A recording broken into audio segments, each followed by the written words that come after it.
बल्दिया town की आवाम का सीना गोबर करके।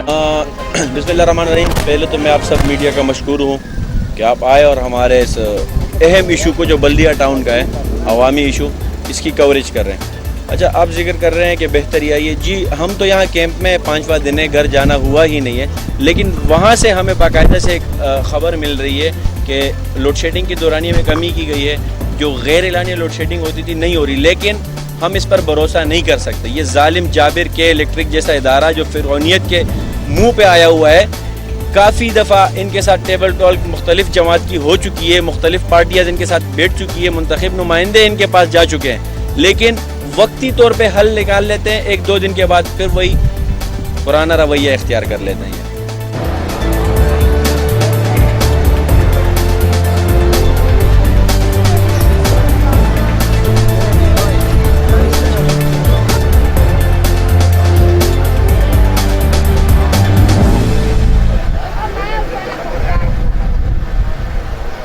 आज 5 दिन हो गए, 5 दिन और 5 रातें उन्होंने यहाँ गुजारे, चाहे धूप हो, गर्मी हो या बारिश हो।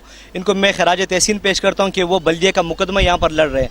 हमने आज से 2 हफ्ते पहले भी यहाँ प्रोटेस्ट किया था, उसके बाद 1 हफ्ते बाद फिर प्रोटेस्ट किया था, बल्कि पूरे कराची की सतह पर यहाँ प्रोटेस्ट हो रहे हैं। लेकिन ये ऐसे बदमाश और बदमस्त इदारा हैं जो टेस्ट से मिस नहीं हो रहे। एक तरफ से बल्दिया टाउन में गैर इलानिया और इलानिया लोड शेडिंग 14 घंटे 12 घंटे मुख्तलिफ एरियाज़ में, दूसरी जानिब बल्दिया के कुछ एरियाज़ में स्मार्ट लॉकडाउन के नाम पर पाबंदी लगाई गई। अब स्मार्ट लॉकडाउन तो आपने साथ लगा दिया, लेकिन वहाँ के आवाम को क्या आपने फैसिलिटीज़ दी हैं? वहाँ आप मेरे ख्याल से कोरोना की वजह से नहीं, गर्मी की वजह से और लोड शेडिंग की वजह से लोग मरेंगे। 4 महीने हो गए, यहाँ पानी नहीं आ रहा है। लोग घरों में कैसे महसूस रहेंगे? आप बिजली दोगे तो बेचारे घर में रहेंगे। और यहाँ पर आवर बिलिंग आपको बेहतर तरीका आता है, तांबा चोरी करना आपको आता है, मगर आप बिजली को जाके मेंटेन नहीं कर पा रहे हो। तो मैं कहता हूँ ये आपकी नाइली है, और आप नाइली के साथ मुझे तो ये आखिरी रिक्वेस्ट है कि ज़रार साहब को यहाँ रिज़ाइन देने चाहिए। बहुत ही मुश्किल है, ये बहुत ही मुश्किल है, अनपॉसिबल है कि वो ऐसे बड़े इदारे, ऐसे बड़े सीट पर बैठे हुए, लेकिन गरीब आवाम को उनको कोई दुख नहीं है, कोई दर्द नहीं है। इन नौजवानों को मैं सलाम पेश करता हूँ जो 5 दिन 5 रातें हो गए यहाँ खड़े हैं, बल्दिया का मुकदमा लड़ रहे हैं। इंशाल्लाह हम पहले भी इनके साथ है, आज भी इनके साथ है और कल भी इनके साथ रहेंगे इंशाल्लाह।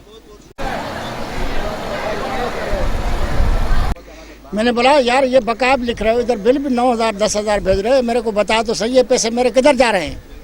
उनसे एक बार बिजली वाला आया लैंड मैनर, उसने बोला ये तेरा हमारे इदारे में नहीं जा रहा है पैसा, दूसरे इदारे में जा रहा है। मैंने बोला बिल तो मैं ऑफिस से ले रहा हूँ। अभी मैंने उनको बोला भाई हिसाब करो, मेरे ऊपर तुम लोग का पैसा बनता है, मैं भरने के लिए तैयार हूँ, नहीं तो इतने पैसे मैंने भरे हैं, बकाया किस चीज़ की लिखी है। वो मानने के लिए तैयार नहीं, कभी किसी के पास भेज रहे हैं, कभी किसी के पास भेज रहे हैं। अभी हम बिल ऐसे 4-5 हज़ार महीने में भरते रहेंगे किस्त, बाकी तो इनको कोई पूछने वाला नहीं है, हमारी सुनते नहीं अंदर। ये कंप्यूटर ने क्या लिखा है 6,672 रुपये भर दे, क्यों? ये इतने जो बिल मैंने 25,000 भरे हैं, किससे किधर जाते हैं ये पैसे? ये तो बैंक के भरे हैं बिल, नहीं सुन रहे हमारी। पहले तो बिल नहीं भेजते थे, मैंने यहाँ से आके खुद ही 3 महीने निकलवाया था। देख रहे हैं अभी सबको अंदर कर देंगे, अभी तक लाइन में खड़े।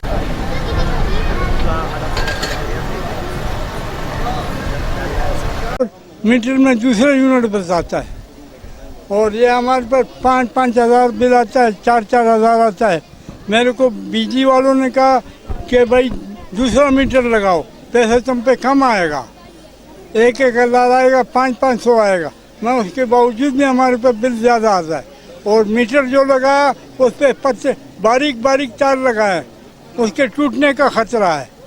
और मेरा चचा बारिश में ख़राब हो गया, वो मीटर भी सही कर रहा है मेरा।